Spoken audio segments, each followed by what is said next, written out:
Hey there and welcome back to the channel. It's Bryce 1 times $2 here, and in today's hunt we have a constitutional silver hunt. We have a little bit of everything here from dimes to dollars, and hopefully we can fill some spots in our books today. We have some Barber dimes here, Barber half dollar, bunch of quarters, and even a few Morgan dollars.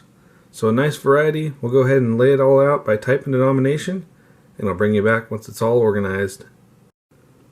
We're back now after sorting it out, and we have a nice variety of older stuff today. We have 2 really nice Morgan dollars. We have 6 Barber half dollars. We also have some Washington quarters, Standing Liberty quarters, and a nice amount of Barber quarters. And to wrap it all up, we have a really nice stack of Barber dimes. So I'm really hopeful we might fill some spots today. Hopefully we'll fill some in the Barber books, but let's go ahead and start. We'll start with the dimes. We'll go ahead and do dimes and work our way up to dollars. We're back now with the Barber dimes, and we had a very nice assortment here today. In fact, 10 of our 12 finds are going to go towards the book. So let's go ahead and get started here with the 1916 San Francisco. That's going to be an upgrader. We also have the full array of 1911 to 13 from Philadelphia. We have 2 12s, and this top one is the better of the two. And there's some pretty nice detail on it still. So I'm excited to add that one. That is going to fill a spot. We also have a 1908 from New Orleans, and this one's really slick, but it is a slightly lower mintage as well, only 1.7 million, so another really nice find.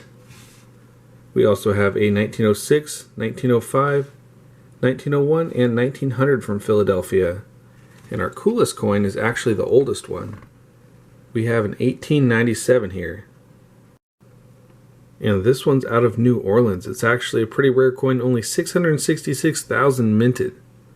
And this one's definitely very worn out, but you can just barely make out that O mint mark right at the bottom there.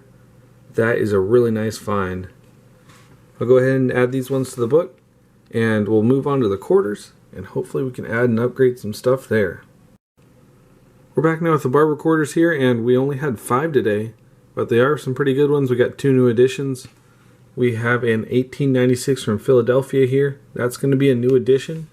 Despite it being super worn, it's still a very nice find. It's rare to find these pre-1900 ones, so I'm glad to add that one to the collection.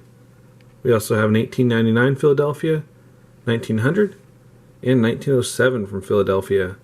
Our other new addition is going to be this one here, which is a 1913 out of Denver. Really hoping for the San Francisco. That one's extremely rare, but I'm definitely glad to take a Denver. I'll go ahead and add these 2 to the collection, and we'll move on to the other quarters. Up next we have the Standing Liberty quarters. We only had 4 today, but luckily all 4 had dates. We have a 1925 from Philadelphia here, and a 1926 out of Philadelphia. We have a 1927 here, and the San Francisco is the one you really want. It's pretty rare. We got the Denver, which is also a very nice find. Less than a million minted, only 976,000 of them. So I am definitely excited to have that one. We got one in the book already, and it is in better shape than this one, but still a very nice find that I'm definitely glad to have. And to wrap up the Standing Liberty quarters, the best one of the bunch is going to be a 1930 Philadelphia. Again, one we already have in better shape, but I'll always take a nice dated Standing Liberty quarter. It's one of the prettiest designs in my opinion. Now let's go ahead and move on to the Washington quarters. Up last for the quarters is the Washington quarters, and we have 4 today, and they're all in really nice shape.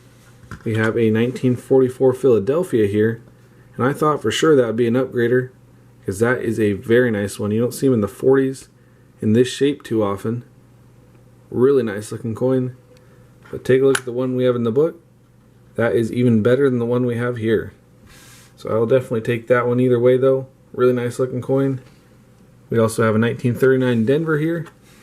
And the one in the book is pretty gross looking, but it's actually a really sharp looking coin. So unfortunately that one's not going to upgrade either, although it is in slightly better shape.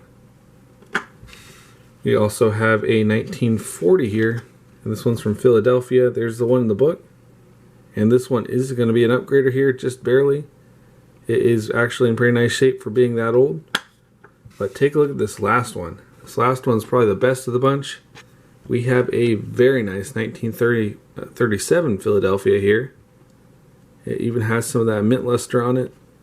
It is a very nice looking coin. And the one in the book is very circulated. So glad we got this one. It's going to go ahead and swap those two out. And we'll move on to the half dollars. We had 6 barber halves today, and they're all 1906s and 7s. We have a 1906 from New Orleans here, which unfortunately is not going to add to the book, but it is a really neat piece of history. We also have 3 1907 New Orleans mint half dollars, and this is the best of the bunch. And here is the reverse. So I'll go ahead and add that one to the book. Our other 2 up here are 1907s from Denver, and this is the best of the 2. And there's the reverse. So I'll go ahead and add these 2, and we'll move on to the last coins of the hunt, the Morgan dollars. We're back now with the last 2 coins of the hunt, and they're both in the same book. We have an 1884 from New Orleans here in really nice shape. Has some really nice detail on it. And here's the reverse, looking nice too. And as for our other coin, we have an 1886 from Philadelphia. And check out that detail. That is a fantastic coin to end off the hunt with. It has some really nice detail in it. And best of all, it's a new hole filler for the book, which gets us that much closer to filling out the albums. We are now coming along really nice on this one. And it's always exciting to see what the future might hold and see all these other spots that still have to be filled. Hopefully we'll find some someday. But until then, I want to thank you all for watching. Subscribe if you're new, it really helps the channel grow, and I will catch you in the next one.